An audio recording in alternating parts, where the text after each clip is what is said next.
You may have realized that being healthy feels different than it did in the past now that you're over 50. If you want to maximize your health potential but don't have time to read through overwhelming pages of Google links, this is the show for you. Welcome to Healthy Tips After 50. We love doing the research, finding solutions, talking to health experts, and learning what works and what doesn't. Now, your host. She spent the last 25 years dedicated to feeling her best and is here to share her best findings with you, Susan Rosen. Hello, everyone. This is your host, Susan Rosen.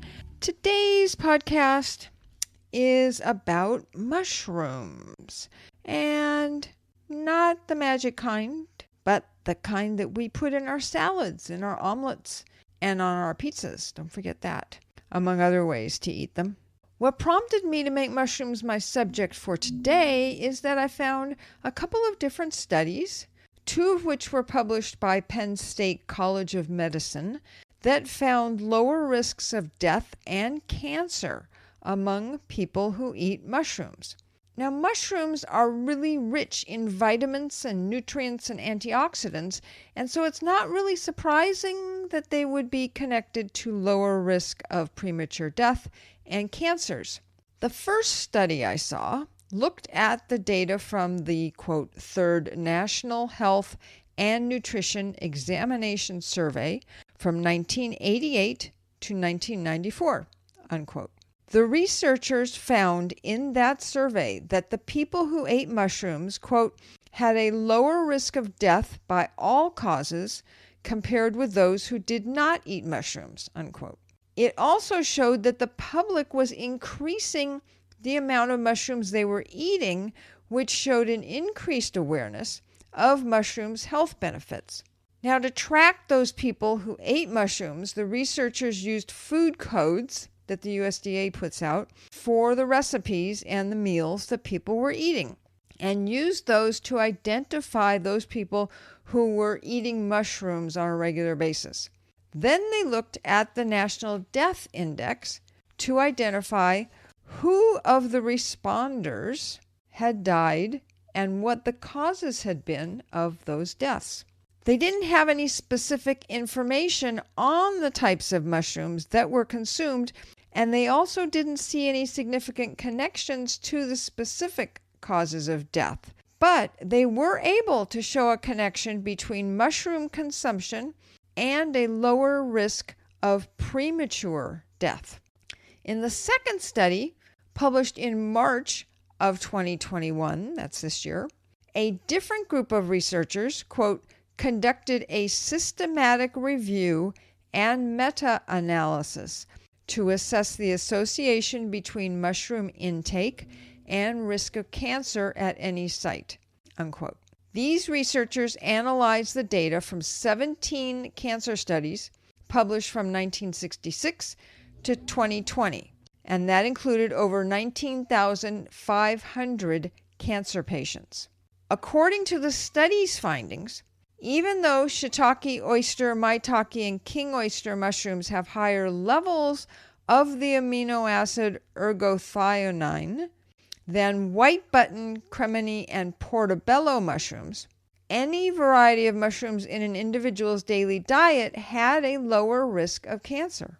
The findings said that people who ate 18 grams of mushrooms, that's equal to one medium-sized white mushroom daily, had a 45% lower risk of cancer versus those who did not eat mushrooms at all.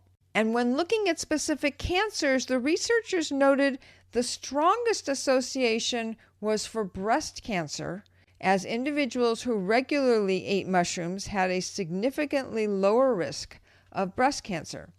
But that was probably because most of the studies didn't include other forms of cancer specifically.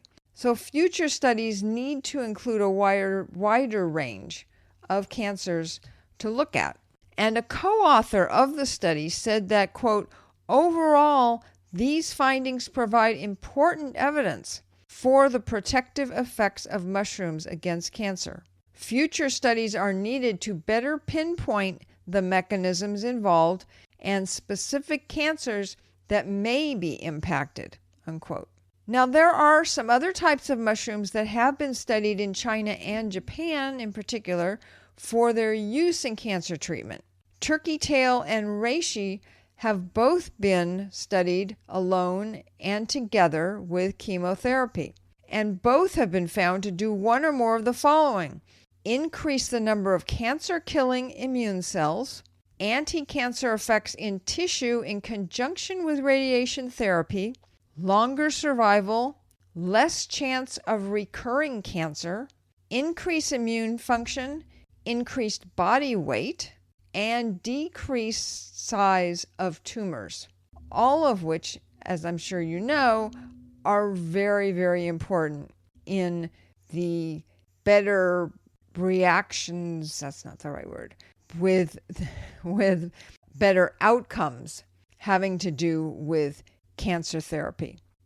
Additionally, there are other anti-cancer mushrooms that are effective cancer treatments. Mushrooms like Cordyceps sinensis, maitake, chaga, and shiitake.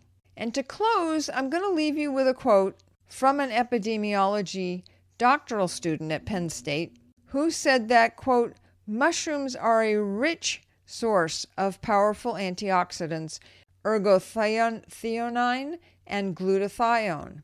Having higher levels of antioxidants in the body may protect against oxidative stress and lower the risk of premature death. More research is needed to better understand what causes this association, unquote. There are so many different kinds of mushrooms that do so many different things in our body, and we here in the West have a lot of catching up to do to learn how to use them for the greatest good. And with that said, I will say that I am not a doctor, and this is not medical advice. And if you are having any sort of illness or issues, medical issues, please go to see a doctor or osteopath or some medically trained person to get help.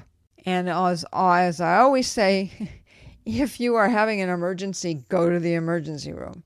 Okay, so that is it for this week. I will be talking to all of you next week, and I look forward to it. This has been Healthy Tips After 50 with Susan Rosen. To stay on the cutting edge of the most effective health strategies, subscribe to this podcast and let us know what you thought of the show with a comment or like on iTunes. Visit healthytipsafter50.com for this episode's show notes, more resources, and free offers.